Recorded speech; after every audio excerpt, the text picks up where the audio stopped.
Loneliness is an experience as old as humanity itself. Though the causes and forms of loneliness have changed over time, the feeling remains familiar to the human heart, the quiet ache of absence, the sense that we are unseen, unheard, or separated from the living pulse of connection. In our modern age, loneliness often arrives wrapped in irony.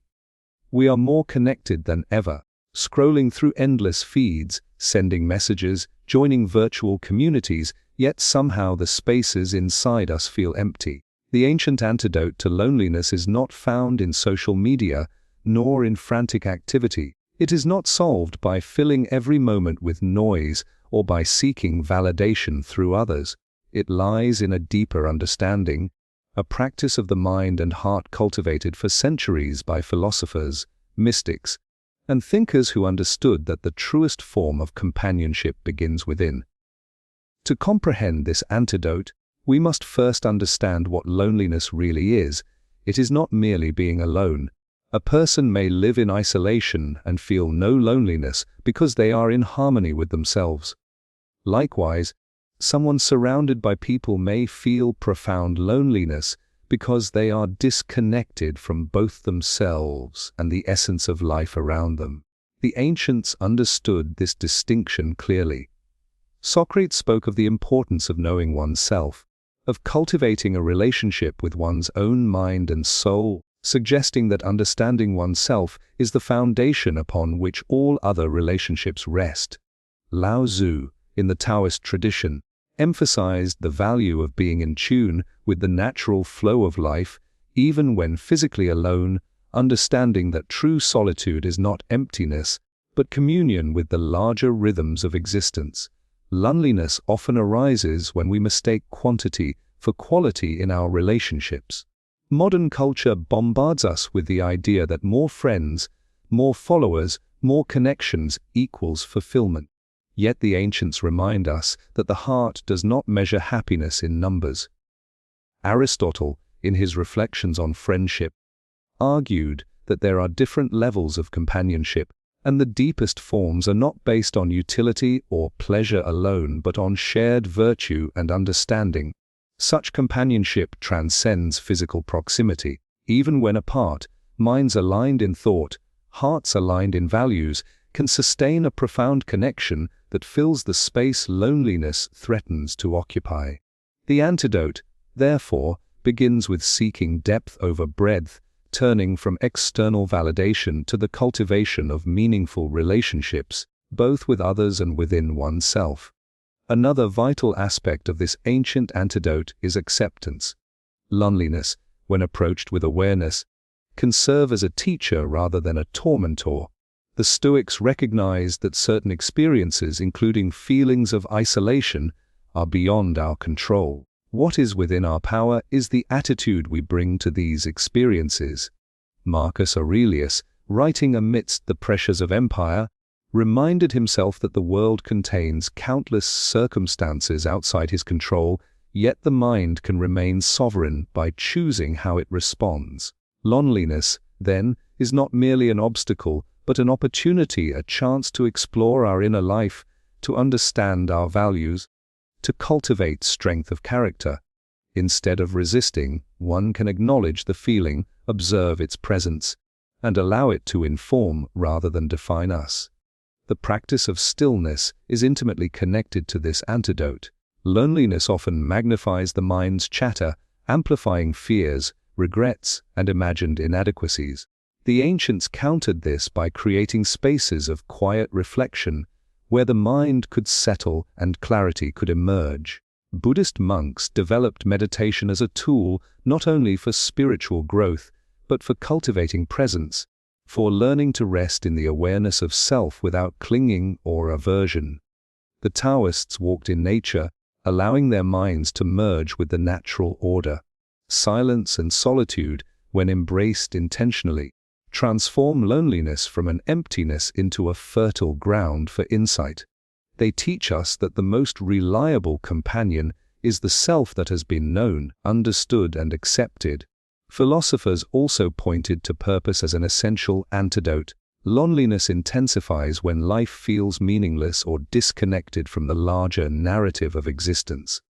By engaging with purpose, or by directing one's energy toward creating, helping, or contributing to something greater than oneself, the experience of isolation is transformed. Seneca, in his letters, spoke often of the value of action aligned with reason and virtue.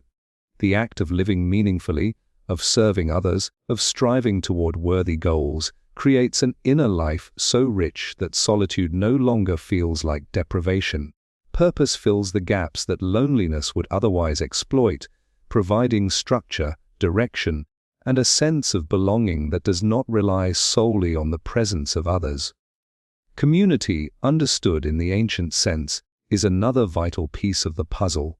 The Greeks, for example, placed enormous value on civic participation and shared cultural life. Loneliness was not only a personal state but a social issue addressed through engagement in collective rituals, philosophy, art, and dialogue. The act of contributing to a larger whole, of sharing experiences, of participating in common endeavors, alleviates the sensation of being disconnected. Even small actions, like listening to another person without judgment, teaching, or assisting someone in need, remind us that we are part of a network of interdependence, ancient in its roots, spanning generations. Creativity, too, is an ancient ally against loneliness. When the mind feels abandoned, the act of creation, whether in writing, painting, music, or thought, becomes a dialogue between the inner self and the wider world. The ancients recognized that engaging with the mind's imaginative capacities is not mere distraction, but communion. The poet speaks to others across time, the philosopher's insights reach readers centuries later. In solitude, the mind finds companionship in its own expressions, discovering that even when physically alone, one is never truly isolated from the landscape of human thought and feeling. Furthermore, the recognition of impermanence offers solace. Loneliness, like all emotions, is transient.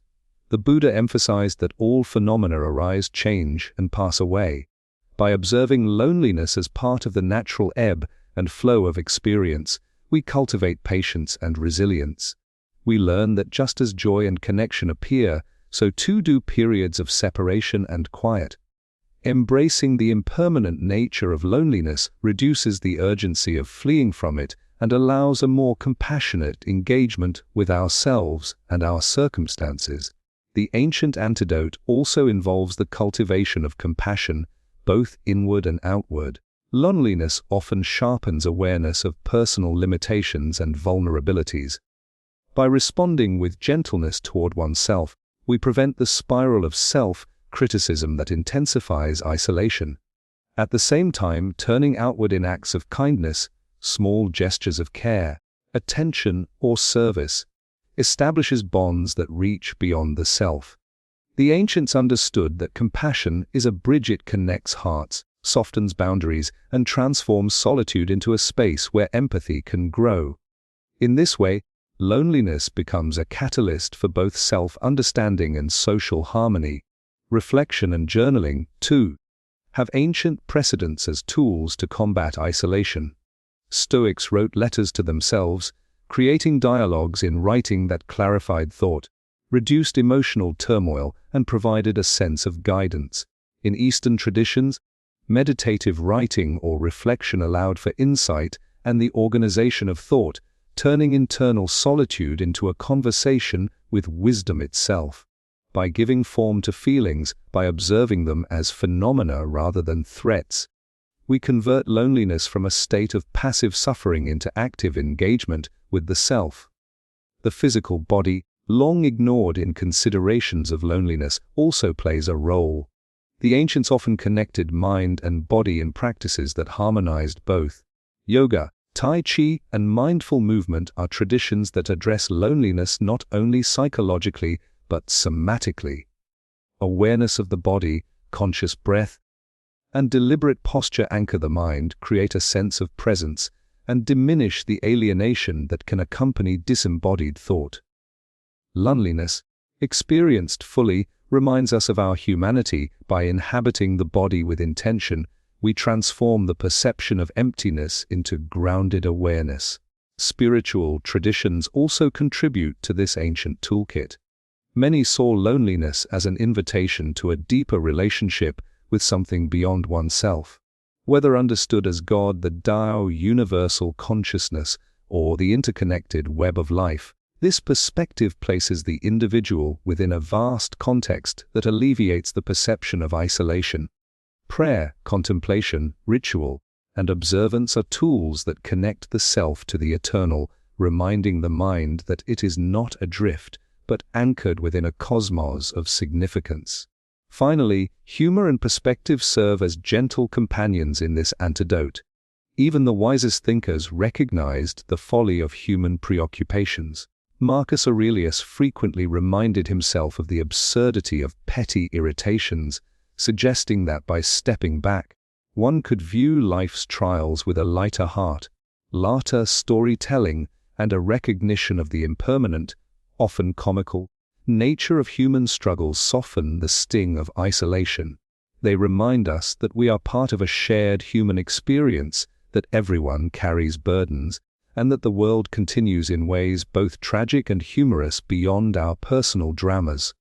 The ancient antidote to loneliness is, therefore, multifaceted. It combines self-knowledge, reflection, stillness, purpose, compassion, creativity, community, physical awareness, spiritual connection, and humor. It reminds us that loneliness is neither permanent nor absolute. It is a state to be engaged with, not feared.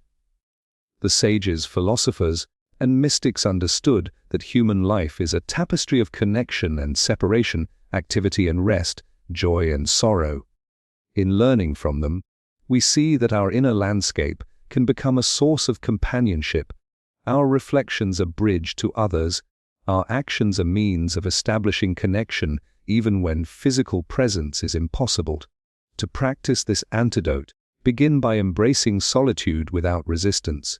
Observe your thoughts, feelings, and bodily sensations without judgment. Seek depth over breadth in your relationships, valuing quality of connection. Engage in meaningful activity, serve others, and cultivate compassion. Write, create, and reflect, allowing your inner world to converse with itself and with wisdom across time. Ground yourself in the body and breath, recognize impermanence, and allow humor to ease the weight of isolation. With patience and intention, the mind learns to shift from perceiving absence to experiencing connection, even in moments of physical or emotional distance. Loneliness, when met with this ancient understanding, becomes not a prison but a teacher. It teaches patience, self-awareness, empathy, and the subtle art of being at ease within oneself. The remedies the ancients discovered are not inaccessible or archaic. They are practices and attitudes that can be woven into modern life. By honoring solitude, cultivating reflection, and extending our hearts outward in purposeful action, we transform the ache of loneliness into a space for growth, insight, and connection. This is the timeless wisdom. Even in solitude, we are never truly alone, because the mind and heart, when tended with care, are companions capable of profound depth, insight, and grace.